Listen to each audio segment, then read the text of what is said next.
This is my wife, Nicole. She was pregnant with our first child in this picture. She was happy and couldn't wait for the day for our baby to be born, and neither could I. As a matter of fact, I started fatherhood training months in advance of the due date. As you can see by this picture, I made sure I prepared myself for diaper duty, taking all the precautions. On March 19th at 1 o'clock a.m., Nicole's contractions began. The big day was finally here. This was the day we had been waiting for. We loaded up the car and headed to the birthing center to meet our midwife. As you can tell, Nicole was in a lot of pain. She wanted to make sure our baby was brought into this world drug-free, so she chose to have a natural birth. Nicole spent the next 24 hours in hard labor.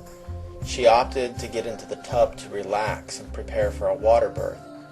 Little did we know at the time that we still had 15 more hours to go.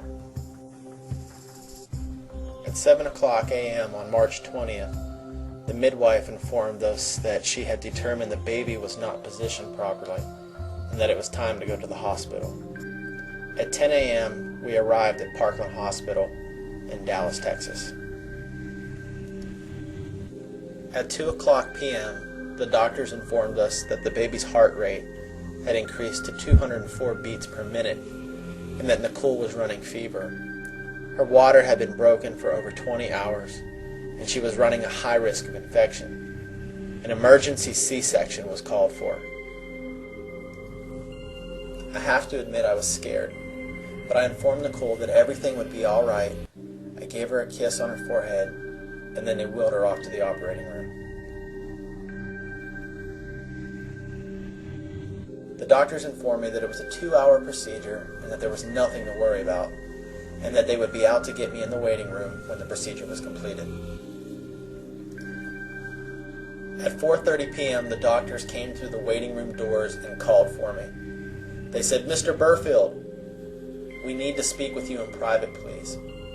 They escorted me down the hallway into an isolated room. I had no idea what was going on, but my heart was throbbing. It was pounding like it was going to rip right through my chest. When I walked through the door, the attending doctor was there to greet me. "Mr. Burfield, please have a seat." Words I did not want to hear. "Mr. Burfield, we ran into serious complications with your wife's C-section. Your wife lost a lot of blood." She said, "You see, Mr. Burfield, we performed the first incision, which was a horizontal cut, but when we went to get your baby out, the baby was so lodged in your wife's pelvis that we could not get our hands behind the baby's head to pull it out. So in order to make more room for us to work, we performed a second incision, a T-cut. However, to our dismay, your baby was still severely lodged in the pelvis, so we had to invert the table and use the forces of gravity to assist us in the delivery of your baby. One person was not strong enough to dislodge the baby, so it actually took 2 doctors pulling on your baby to dislodge it. We finally got the baby out, but when we got the baby out, your baby wasn't breathing. It took us 2 minutes and 41 seconds to resuscitate your baby. However, your baby is severely bruised. The arch of the left foot is turned out due to positioning. And I'm sorry to say, Mr. Burfield, but your baby's right arm is completely paralyzed. But everyone is okay, and everyone is alive. And you're the father of a baby girl, Bailey Caroline Burfield." As you can imagine, I broke down in tears. Bailey was placed in the NICU immediately following her birth. You can see the severe bruising on her little neck. The muscle strain would later be diagnosed as torticollis, as you can see in later pictures. It broke my heart to see her like this. She's so precious, and I just wanted to take her and Nicole home. My first phone call was to my friend Ken, who was a chiropractor and my business partner. I explained to him what had happened, and he agreed to meet us at the hospital to give Bailey her first adjustment. Within 3 hours of her first adjustment, she started to move her right arm. Within 2 days, she had regained full function. The doctors said it was a miracle. I told them, "You're right. It's chiropractic. The power that made the mind, body, and spirit heals the mind, body, and spirit." This would prove to be the second of 4 miracles that Bailey would experience. The first being the regaining of her breath. The second, overcoming the paralysis of her right arm. The third would be torticollis. I eventually scheduled an appointment with Dr. Christine Hyman. She has a pediatric practice here in Dallas and has adjusted many children with torticollis. I wanted someone who was familiar with this type of case, and she came highly recommended. Over the course of the next 12 months, Bailey was seen once a week at Dr. Hyman's office, and within 8 months, we saw a dramatic difference in her head tilt.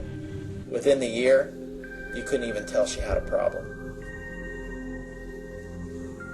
Over that period of time, there were days and nights that Bailey would just cry and cry, and I knew that it was because she was in pain. The first 6 months were tough. You can see by these pictures how bad her torticollis was.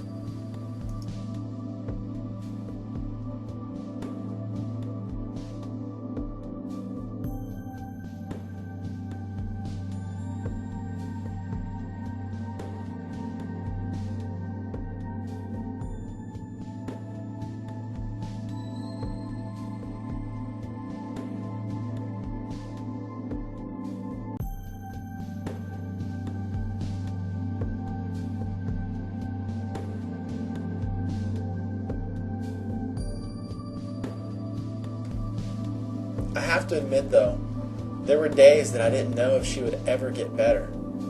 It was on those days that I learned the true meaning of faith. My wife and I both kept the faith, and eventually her body healed completely.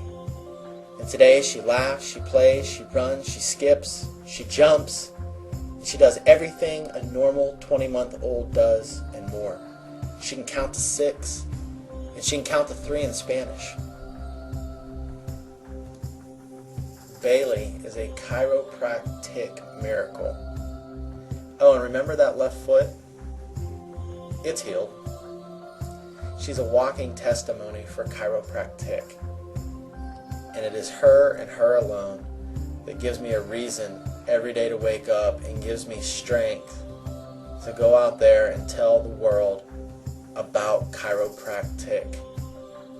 I have one message for you today. If you're still listening, keep saving lives. Daddy dancing? That's nice. Do a spin, Daddy, do a spin. I love you. Me too. Mwah.